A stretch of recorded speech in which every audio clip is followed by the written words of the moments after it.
All right, everybody, we're back. Let's run through these lineups for tonight. Starting with Miami, Davion Mitchell is probable. Andrew Wiggins, late added the injury report, questionable, don't like it.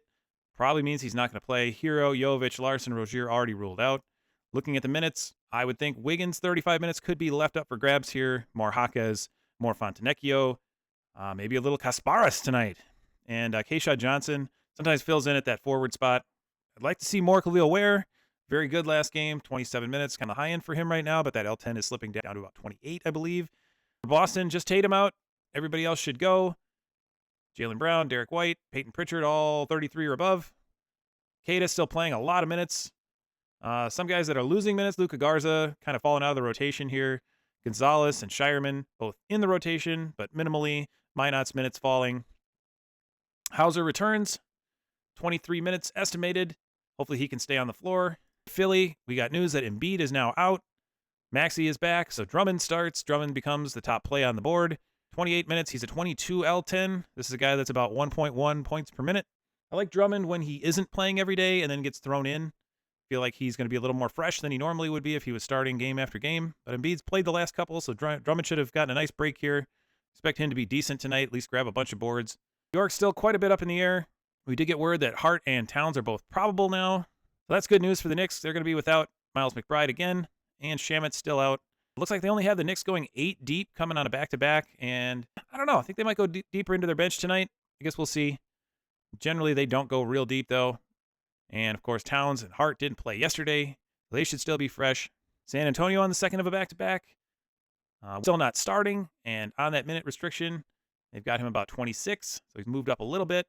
I would not be shocked if we got late news that Wemby wasn't going to play.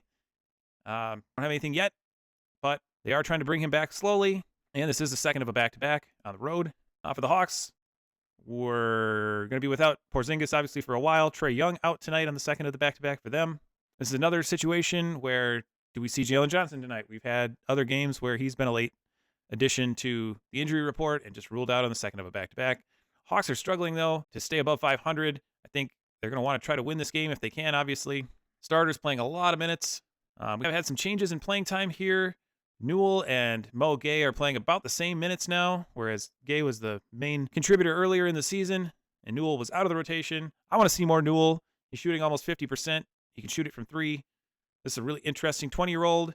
Chicago injury guys are all probable, so they should be pretty much full strength tonight.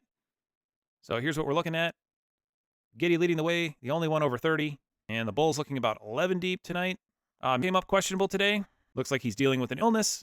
This is good news for Darius Garland. Maybe good news for offensive opportunities for Jared Allen.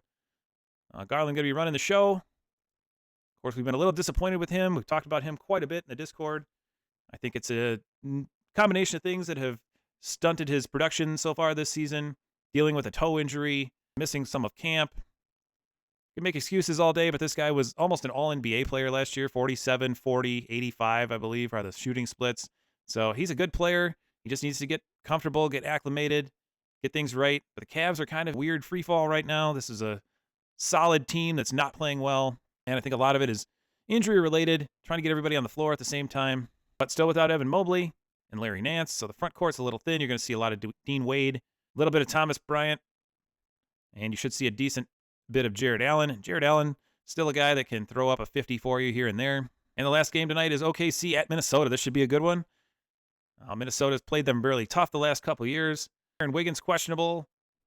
Jalen Williams, not J-Dub, but J-Will. If you get the separate the nicknames from the other Jalen Williams. Let's take a look at some minutes here.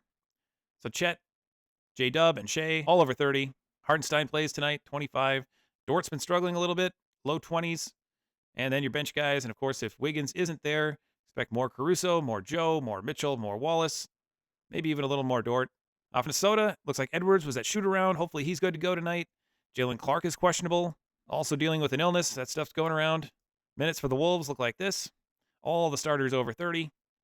Naz Reid, 6th man at 29. Bones Highland still getting a lot of time at that second guard spot, but probably out of the starting rotation if Edwards is back. And then the last 3 just filling in under 10 minutes. I wouldn't roster any of them today. And there you have it. That's today's 5-game slate. Good luck this weekend. Thanks for watching.